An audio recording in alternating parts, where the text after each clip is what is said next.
This is what I get out of this. This is what makes me feel good. If I can help you personally have a better day today, or just think about things a little bit better, I've done my job. I'm happy. I'm satisfied. If I can make you just come a tiny bit higher than the place you're in now, and just feel a bit better about yourself, or feel like you're part of a community, you are, lad. People love you. Hello. I didn't see you there. I did. I'm going to try not to do that every video, I promise. If you're new to this sort of format or to the title, this is Tea with Tom. It's kind of like a one-man podcast. I have guests on sometimes. Basically, go make a cup of tea. If you don't drink tea, then any other comforting beverage that you can find. So basically, minimal edits. I don't have a script. I just talk out of my mind over a concept some people want me to talk about. And I was in my fan Discord last night, and they were all saying that they wanted another Tea with Tom because it's been a while since the last one. And I give you guys what you want. So sit back, relax. You don't need to watch me. Have me on in the background. Listen to me through headphones. It's all good. Hopefully you'll get something out of this. So yeah, like I said, I'm going to try and do minimal edits. I know I just did an edit then, but I have a stutter. So if it's too bad, I'm sure to get rid of it. Or if I zone out, I'm going to get rid of that too. So basically, as the title would indicate, what we're going to be talking about today is reasons to get out of bed. Why you should get out of bed in the morning. Because assuming if you've clicked on this, maybe you're not going through a great time right now, or you've just come out of one, you're just going into one, and in the mornings when you get up, you just don't want to get out of bed. And it's even harder in winter because your bed's warm and cozy, it's cold as shit outside, it's horrible, especially if I have to go wait for the bus in the rain, and you don't want to get out of bed. I'm going to try to get through to you why you need to, even when you don't want to, why you need to, why the right thing to do is to get out of bed when your alarm goes off. Treat yourself to a snooze every now and again, but you need to be getting up. Now, the first obvious thing is if you find it difficult to get up, are you getting enough sleep? Right? It sounds very, very obvious. There's a few different things we need to walk down before we can get into it. So the first thing is, are you getting enough sleep? They recommend you have between 7 and 8 hours. I run off 6 quite comfortably. I should be getting more, but I don't find it hard to get up in the morning. So if you're playing games till 3 a.m. and then watching your phone till 4, and then wondering why it's hard for you to get up when your alarm goes off at 8:30, go to bed earlier. It's that easier. And I know when you're working during the day, the evening's the only time that you get, but if you get up earlier, you just have those hours on a different side of the day. So that's the first thing. The second thing is, are you depressed? Are you down? And I don't mean like, are you just feeling sad? I mean, are you actually depressed? And with this sort of thing, it happens a lot, and it really shouldn't, is you shouldn't self-diagnose yourself, top quality sentence, but you shouldn't diagnose yourself with depression and anxiety and stuff. Go to the doctor. Explain to them how you're feeling. You might just be at a low. It might be your diet. Your iron might be low, and that makes you feel bad. Nutrition's a big point. If you're not eating and exercising, that can help massively. So go to the doctor and have a chat with them. Just speaking to people help. If it's really, really bad, and you're to the point where you hope you don't wake up tomorrow, I've been there, honestly. I went to sleep and I just hope I don't wake up, which is a grim place to be in. But call Samaritans and have a chat with them. I'll put their link in the description. If you're in a really bad place, don't look for YouTubers for guidance, right? Because who am I? Like, look, one thing I have to point out is I'm not a professional. All these opinions are just from my own experience. What works for me might not work for you. So don't come to me looking for the answer, because I might not have it for you. And then it's just another build up and let down. Go to the doctor, speak to them, speak to Samaritans. There's loads of different things. Like I said, I will link Samaritans in the description if you need someone to talk to desperately. And a lot of people get quite nervous about calling them, maybe as people need it more. That's what I felt anyway, but they're there for a reason. They're volunteers. They're not going to judge you. And I know it's hard to speak about your problems sometimes. So say if you're in a real bad place, you don't want to speak to your mum, because you don't want to worry her, and you don't want her on your case then, trying to make sure you're okay. It's coming from a good place, but let's be honest, it's really fucking annoying when your mum's on your case all the time. It is, or any loved one, you don't want to bring them down. But these people don't know you. They don't even need to know your name. You can give them a false name if you want and just speak the truth. They're not going to judge you. It's not going to get back, unless it's a safeguarding issue. If you say, I'm going to kill myself, then they'll have to do something about it. But you can call and say whatever you want, however you really feel. I did it just after I blew up at the beginning of the year, because I didn't feel the way I thought it would. And I started heading down, and I spoke to someone and said, I've got everything I ever wanted, but I still feel grim. And it's a hard position when everybody's gassing you up and saying, well done, you've got what you've always wanted. And then just be like, yeah, I still feel fucking horrible. Like, I feel proper miserable inside. And just, I've got everything around me, a dream girlfriend, dream job, and dream children and everything. And I'm still miserable. What is it? Like, that's not something I feel I could say to anybody, because they just be like, well, you're ungrateful. Be happy with what you've got and blah, blah, blah. But your problems are subjective. Okay, that's important too. So don't compare your problems with someone else's, because they might be worse, they might be better. Like, what are you grading it on? Your problems are your problems. I'm not speaking to a bunch of people right now. I'm speaking to you. You watching, you listening, you're who I'm talking to. This is a conversation between me and you right now. I'm not addressing a group. So yeah, like I said, speak to a doctor if it's that bad. I'm not a professional. Seek professional advice. I can only help to a point. But that being said, why should you get up? Why should you get up and go stand in the cold and wait for the rain?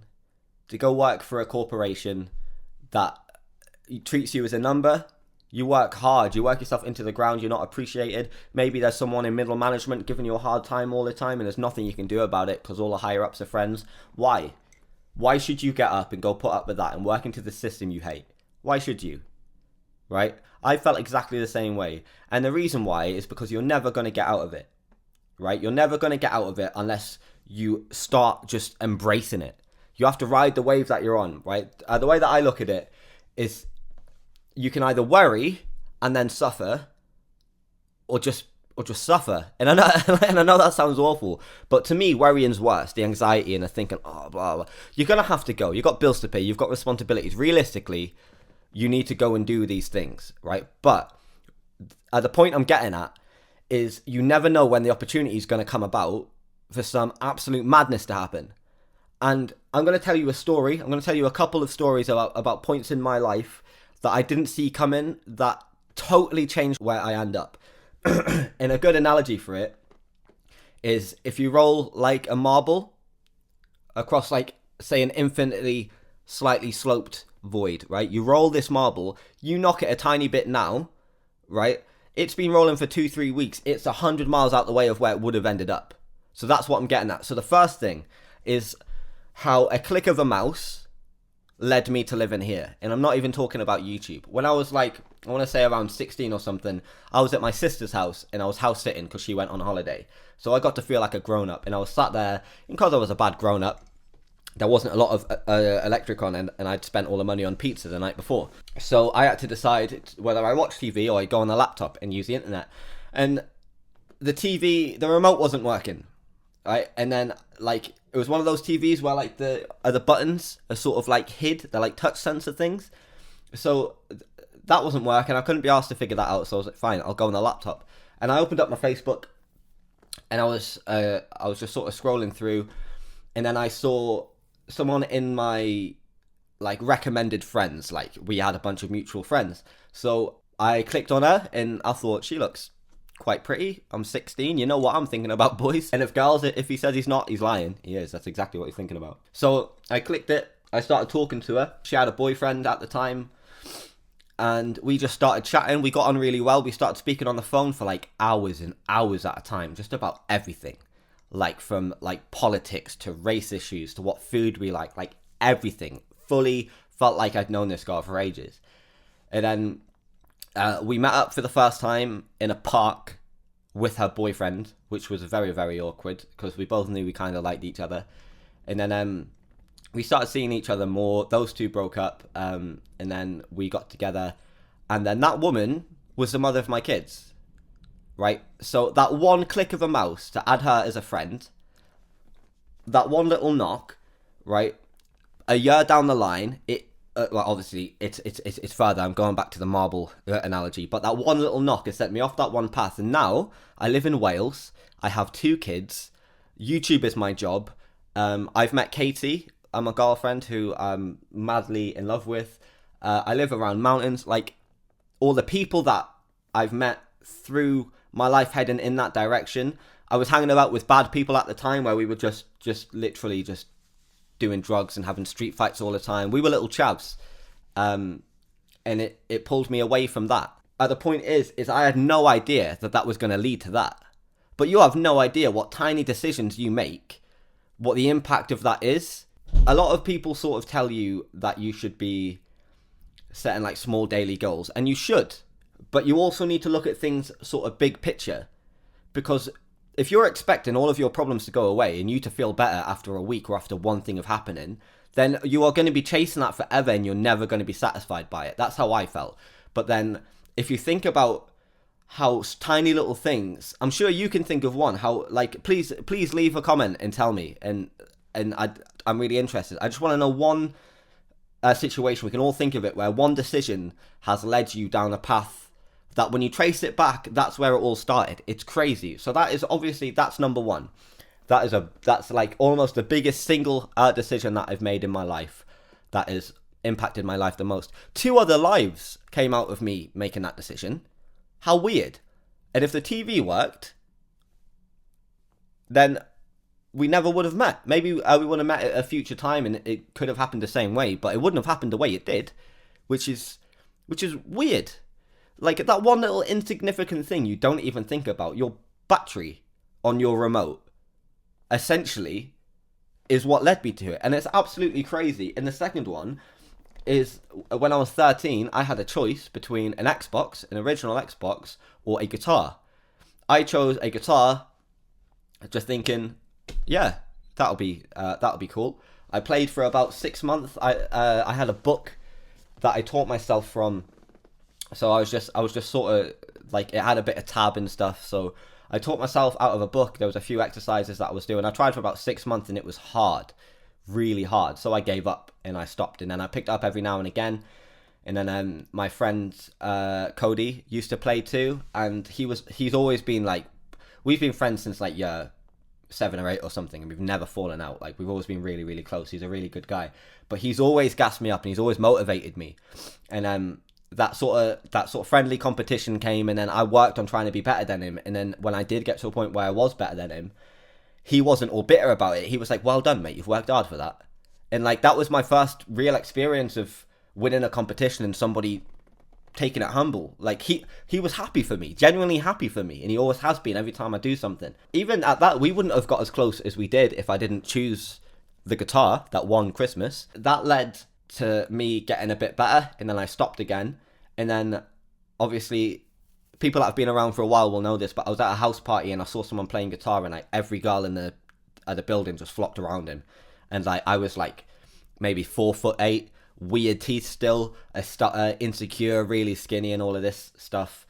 So I was like, well, damn, I need to learn that. I need to pick that back up. And I started, and then the first time I got something sort of kind of tangible out of it, apart from obviously friendships and like, it's really good at breaking the ice. And like, even I was round at Cody's once, and all the guys that, like, they were chavs basically. They were all chavs, and I was a bit intimidated by all of them. And he was having a little party, and I disappeared into the loft because they were all talking about stuff that I couldn't really get involved in. So I went into the loft and I was playing his dad's guitar. And then Cody came up and made sure I'm okay. I was like, yeah, I'm just jamming. And then another couple of people popped their heads up, said, oh, like, are you playing? And I was like, yeah. I was like, oh, we didn't know you could play, mate. And they were all being really nice. All these people I was quite intimidated of. Like, I'd cross the road if I saw them coming towards me. I knew they were friends of Cody, so they wouldn't give me any shit, but I was quite intimidated of them. And then they were like, surprise, surprise, can you play Wonderwall? And I started playing it, and then all of these people I'd been scared of, were all just singing Wonderwall together in the attic on Cody's dad's guitar. And then that pulled us all together. So it introduced me to like all of these people that I had prejudged. That's what I'd done. I'd had my reasons and stuff, but I'd prejudged all of these people. And then we were all together, and after that we were all sound. So like, I wouldn't cross the street, well, are you right, Tom, mate? And we'd sort of talk to each other. And then after that, there was this little thing that I entered where, like, basically if you got chosen, you went to Jersey for a week. It was called like Get Started with Music or something like that. And you go to Jersey for a week and you do a week of gigs, and a bunch of other musicians from all over the country. I think it was aged between like, it was like 14 and 25 or something. It was like a Princess Trust thing. Maybe it was 13 or 16. I don't know. But it was like something up to 25, 26. And there was a bunch of other musicians from all over the country. And there was like rappers. There was some people that did opera singing. There was like emos. Like every avenue you could imagine completely. So we went So yeah, I got through to that, and they paid for me to have a citizenship card thing, which meant that I could travel by plane to Jersey because it's still part of the UK, so I didn't need a passport. So they got me that. The first time I went on an aeroplane was because of this guitar on my back. So I'm like, okay, this is pretty cool. And then in the airport, there was quite a long wait, and there was a guy called Luke Coleman. He's got a YouTube channel and stuff. I think it's Too Blessed TV. He said to me then, he's like, look, if you give me any word, I can freestyle with it. And that was the first time I'd really seen actual freestyling. I'd sung stupid songs bullying my friends, but I didn't know what it was. I didn't know it was a thing. I just thought it was just something that I was doing. Yeah, then I gave him a word, and he just started going. And I was like, Jesus Christ. Like, this is amazing. Like, it's almost like it was written, but I know it can't be, because I'm giving him these words. And then as I'm going through, as he's going, I'm throwing new words at him. Like, as I'm looking around, I'm like, screen, aeroplane, jet engine, parachute. It's bam, bam, bam. The very next word he was coming out with was that. And he was quite a bit older than me as well. I don't remember how much, but a good a few years older. And he was from Birmingham. And again, when I met him initially, I was quite intimidated. But he was such a nice guy. And he was always, like, he's still pushing it. Like, the Too Blessed movement, he calls it. He's like, be yourself. And how important it is. And he gave me this speech when I was about 16. When he was like asking me why I'm insecure and why I'm nervous and why I'm this, that, and the other. So I said like I was insecure about my stutter and stuff. And he said to me then that I shouldn't be insecure about my stutter, because if I'm talking and someone's going to take the piss out of it, then that person's in a bad place, and that's not someone I want in my life. So anybody worth knowing, right? He said, I've got like a built-in dickhead detector. So if I'm stuttering and someone's taking the piss, I know to stay away from them because they're definitely a dickhead. Which I never looked at it that way, and he gassed me up completely. And there was only one person that whole trip said something about my stutter, and Coleman was on it straight away. He was always, shut the fuck up, he can't help it. And he was weird because, like, I'm sure he won't mind me saying this, but, like, he was a chav. That's like that's the vibe I got from him. Like, the way he sort of held himself, the way he sort of spoke. I thought he was a chav, but then he was lovely. He was a proper nice guy, and like, he gassed me up loads. And even when I was playing, everyone else was better than me, and because I was so insecure, when people were better than me, it just made me not want to play. Like now when people are better than me, it motivates me. I think maybe one day I can be that good, and it gasses me up. Like, look at what's capable. There's no difference between me and that guy. If I work hard enough, I can get to the same level anybody else has got to, which is crazy. It's absolutely crazy. And he's the one that sort of taught me that. So that got started with a music course. We were over there for a week. There was some tutors. There was like a guy who played a session piano for The Who, which is a big deal. Someone who's been on a song with Bob Marley. Like they were all known people. A guy who's on drums in a couple of the Metallica albums. So it's like pretty serious business. And we met all of these people, and I think we were in like a youth center or something like that. And then they put a band together. And from that, I'm still in touch with a couple of them. Which that was what I was like 15, 16 as well. So it's like 10 years ago or so. So all of that, I went on a plane. I did a week of gigs in front of like 500 people, which was crazy. I was terrified. I think we did, what songs did we do? We did Sex on Fire by the Kings of Leon. We did Hold the Line by Toto. And what was the other one? Knocking on Heaven's Door by Guns N' Roses. So we did those 3 songs in this sort of band that they put us together in. But then because I met so many different people then, that was the first time I'd really been outside of my comfort zone and out of my circle. But that's the only place you grow, right? So I took that opportunity, and it led to that, right? Which I wouldn't have took that opportunity if I hadn't got out of bed that day, went down to, what was it called again? Connections. It was called, fuck me, it's bringing back memories. It was called Connections in Plymouth. Basically, it was like kind of like a young people's job centre, where like you go in, they help you with like college course and advice. Like, I don't know what they'd be called now, but I'm sure there's like equivalents. And I was on something called the activity agreement, where to basically, like, after I left school, to stop me going around and just being a little shit, I had to do a few things each week, get me ticked off, and then I'd get like my EMA, which was like £30 a week. And this get started with music course was one of those. And if I didn't get out of bed and go apply for that, and then go for the interview, and then the second interview, and then the meeting, if I didn't do those things, I wouldn't have met those people, which in the long run, again, it changed my mindset completely, because all of these people that I prejudged, and I was sat there being a little dickhead about, and it's like, oh, look at that weirdo, and blah, blah, blah. and everyone was just lovely. And then I realised, like, I'm the dickhead, aren't I? I'm the one that's being a dick here. I'm the one who's got it all messed up. I'm the one that's sat here judging everybody while I'm also scared of people judging me. And then Coleman pointed out that's probably why I'm scared of people judging me, because I'm doing it to everybody. So all of the things that I learned. So that was massive, life-changing impact. Meeting Coleman was a big knock in a good direction, and meeting all the other guys there, like that was really good for me. Which again, that got me into music even more. And then I got back. I started doing my first couple open mics and stuff, meeting new people. Meet new minds, extend my mind, get challenged on my ideas I'm confident on, and then I grew. And that whole process, surely that's the point, isn't it? Like, there's things we just have to do. Like, you have to get up and go to work because you have to pay your bills. You have to eat. You have to... You've got responsibilities. You have to do that. But that isn't your life. And if you're in a position where, say you're working a 2 till 10, right? That's what I used to do a lot. I did 2 till 10, 12 till 10, 12, 8, like... that sort of shift. I'd get home at 10, I'd watch some films, I'd get stoned out my face, I'd be up till about 4 or 5 in the morning, I'd go to sleep, wake up about 11, get a shower and go to work. That was my life. No wonder I was fucking miserable. There's no balance. I was doing that like 5 days a week. And then on my days off I was doing fuck all as well. But realistically, if I was getting up at 8:30, 9 o'clock, I'd have a whole day. That's 5 hours, man. How much can you get done with 5 hours? Think about when you're dealing with an emergency. Right, say even if it's a deadline, you've got some homework needs to be in or coursework or something like that, and that has to be in tomorrow. You smash that shit for 2 hours and it's done, but you've had 2 weeks to do that. If you went at it with that same motivation the first day you came home with that work or whatever the task is that you need to do, smashed out in 2 hours, you've then got at the other side of the 2 weeks or however much time you've got left to go over it and make it as good as it can be and be proud of it. And smash it out. So if you're just in bed, working, fall into this routine you hate, you're miserable, no wonder you're going to have a bad time. You've got no balance. You're not meeting new people. Meeting new people is a massive part as well. And I know it is really difficult because I've moved to new places and started again completely. And I know how difficult it is because, like I said in like my first tea with Tom, you can't just go up to people and introduce yourself because it's a bit weird, isn't it?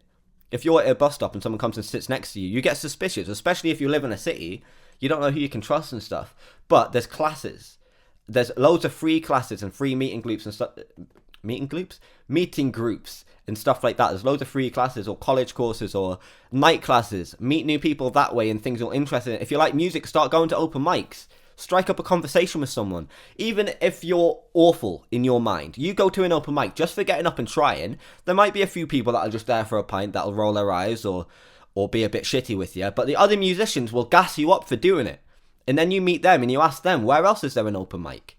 How long have you been doing this? What's your favourite instrument? Start getting to know people. Through that you meet more. These tiny little decisions that you make can change your life completely. And it's amazing. So if you don't get out of bed, you're not going to see any of that. And if your job is trash, because trust me, I've had a couple of jobs that have literally made me not want to even wake up. Like, never mind get out of bed, like, I just hope I stay asleep. Because at least I'm free when I'm dreaming. I've been in that horrible, horrible place. It's not going to change if you don't do anything about it.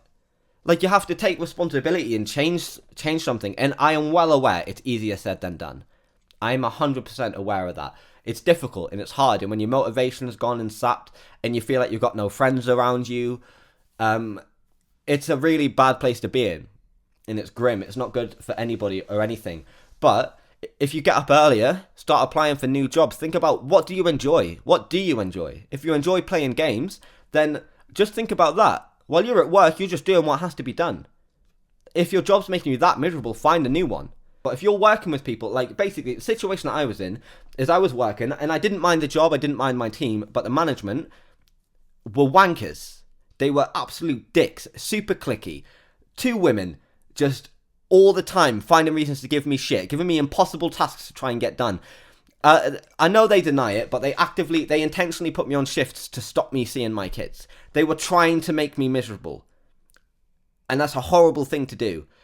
But until I left, when I left that, like I used to do this thing where I would be sat on my break in the toilets and I'd be on Indeed.com on the app because they've got a one-click application thing. So you fill your details in beforehand, and you just click to apply. And I was applying for a load of jobs, and then that's how I found a job in the sausage factory. Which, if you've heard like the Jackmate podcast or heard one of my older videos, like, so I left Asda into that, and I was earning a little bit less money. I was doing more hours, but yeah, it's like a tiny bit less. That job was horrible too, but the difference is that job was physically horrible, right? But it wasn't mentally draining. So I could go there and just be a monkey. All I had to do was go and just put this in a box, do that. I didn't have to think. I wasn't getting abused. I didn't have any of this. So my head was free. So my body was miserable, don't get me wrong. I had to start at 5 in the morning sometimes, work till 7 in the evening in a big fridge in the winter. It was grim. But I only had to deal with the sort of physical pain of doing that job and not the mental trauma anymore. So then my head got more free. And then that was going well until obviously they fired me and it went shit, blah, blah, blah. But the point I'm trying to make is say I was working in that supermarket and I was miserable, right? So I took a step to get past that. That first step was at the sausage factory. And then I got fired because I was ill. Like I got food poisoning. So I got fired from that. So it looks like, if you're looking in a small scope, like I said, you're not looking on a big enough scale. If you're looking on a small scope, it looks like that first step I took failed. And now I'm fucked. But then that led to me starting my YouTube channel because I was so fucking miserable and I wanted to die. That led to me starting my YouTube channel, which obviously, roll on 2 years later, has led to me talking to you right now in my nice house with my nice silver play button and my nice laptop and my nice microphone with my nice camera and my nice guitar. That first step, if I hadn't done anything and just tried to work my way up at Asda and put up with it, realistically, I probably would have, it would have got to a point where I would have done something silly because I would have given up. The point is, mate, is there's always hope. There's always hope. Like, it doesn't matter how grim it gets. And it's putting things into perspective as well. Like, obviously, I went into a downer. It wasn't just outside sources. It was my own head. It's just the way I am. I'm naturally very critical of myself. And I need a good support network around me of people telling me that I am good at what I do. And I need that support. I need that immediate feedback from people. I have my girlfriend. I've got a good group of friends now. I've got some people that I've been sort of working with. You get back what you put out.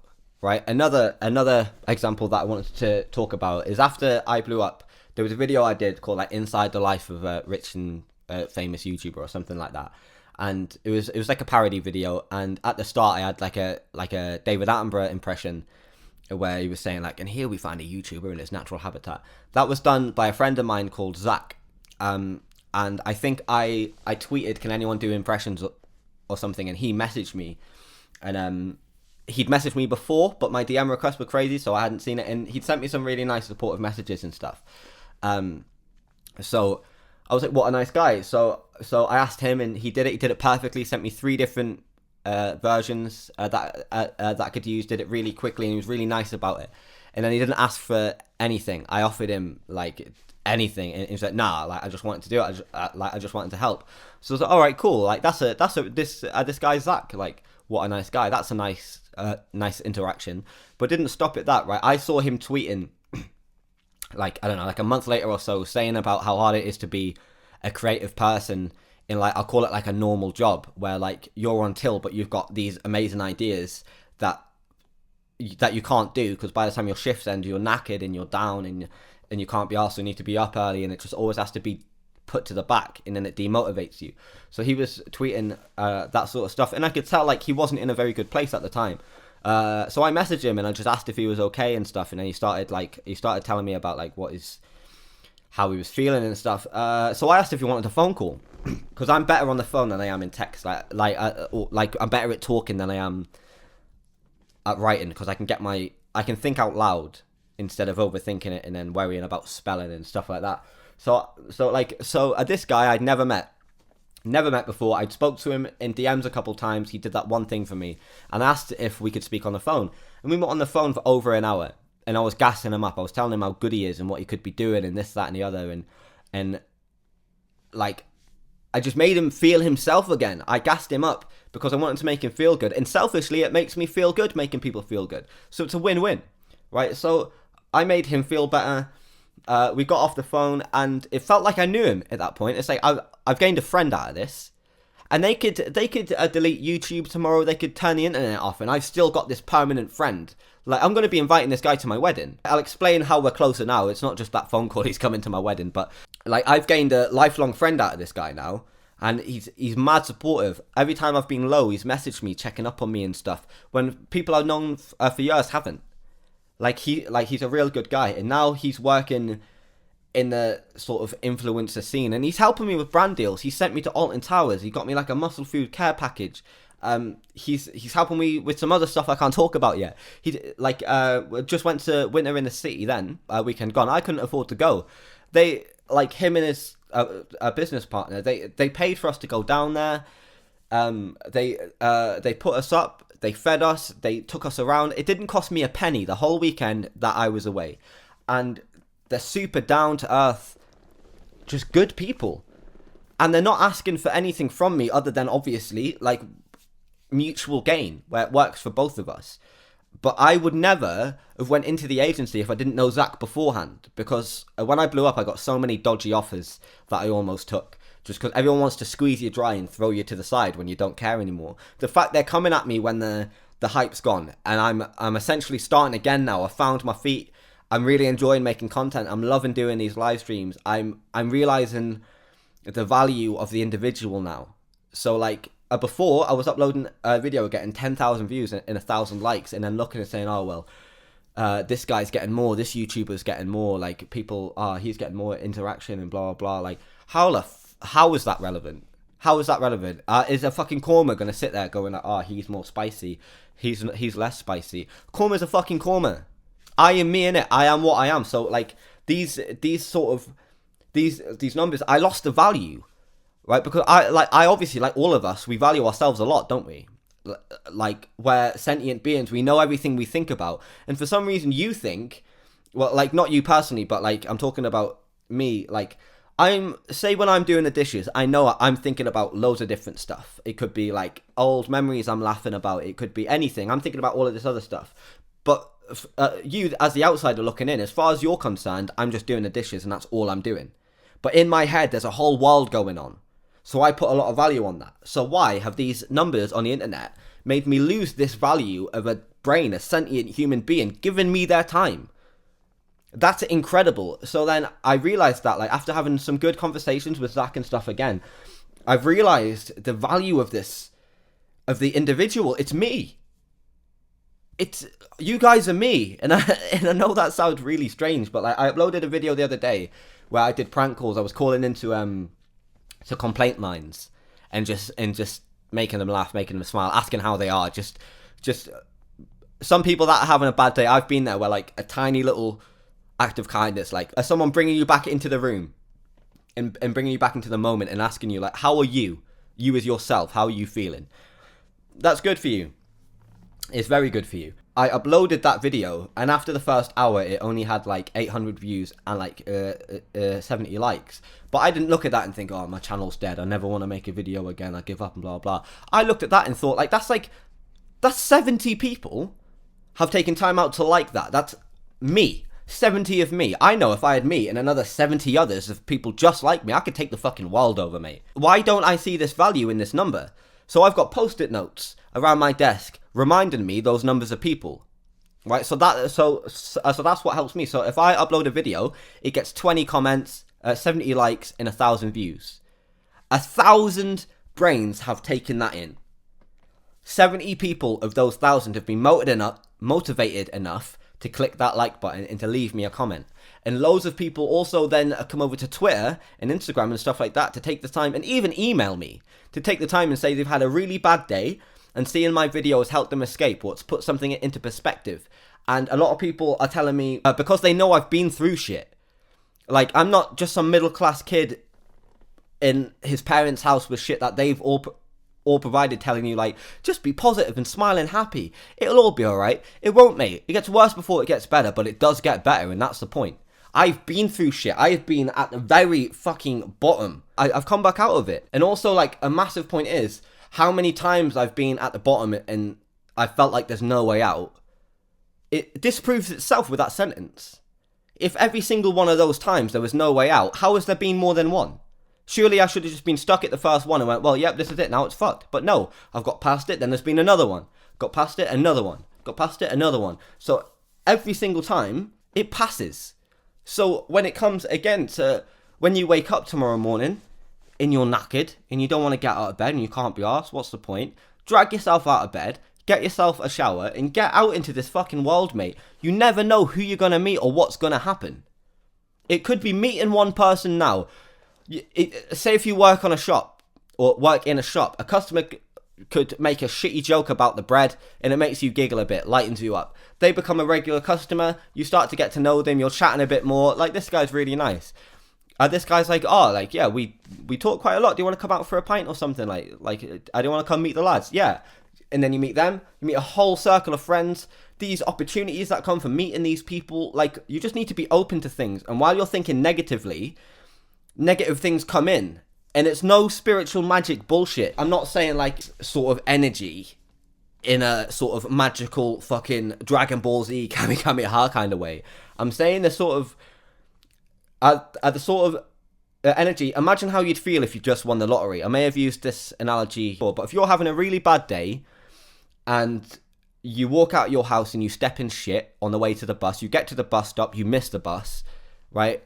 And you've already you woke up late, so it's a real bad day. The rest of that day, you're just going to be feeling like, fuck's sake, everything's shit, blah, blah. If you've just won the lottery, and you go out your house, and you step in shit, you're like, I don't fucking care. You barely even pay attention to it, you're like, whatever, scrape it off. It's fine. Then you get down to the bus stop, and the bus goes past you. Whatever, I'll just chill. I live in a pretty place. I'll take in the mountains for a minute. The point I'm trying to make is that obviously, you're looking at it better. You're looking like, well, it's cool. It's all temporary. It's all temporary, and good stuff is coming. My advice, overall arcing advice of this video would be, think about it long term, right? If you want immediate results, you're just going to be miserable forever. So think about it. The example, the way I am putting this into action is with my channel, right? I'm not thinking, I want to be getting, by next week, I want 2,000 views a video. I don't care. I like this interaction. I'm streaming every day right now. I want people coming back, and I'm thinking in 1 year's time, will I have enough people coming back consistently to streams and invested in me and my music enough that I could start putting gigs on and people would come to them? That's what I'm thinking. That's my long-term goal. Short-term goals as well are really important because obviously if that's all you're striving for, that's so far away, you're never going to feel that immediate reward. Your short-term goal should be, get out of bed tomorrow, mate. First time your alarm goes off, get out of bed. Make yourself some breakfast, have a drink of water, wash your face, brush your teeth, start your day. Right, and even if you don't have a job or anything and you've got no reason to get up anyway. Find a reason. Find something you enjoy doing. Doesn't matter what it is, as long as it's legal and it's not like detrimental. I'm not saying if you enjoy crack, go on a rampage, but you get the point, boys. Use your nuances, innit? Short-term goals. Get out of bed. Make your bed. Say yes to something. Go to an open mic. Go to a food festival. Go to your community things. They're always on. And you might feel out of place and uncomfortable at first, but most of that's in your head, mate.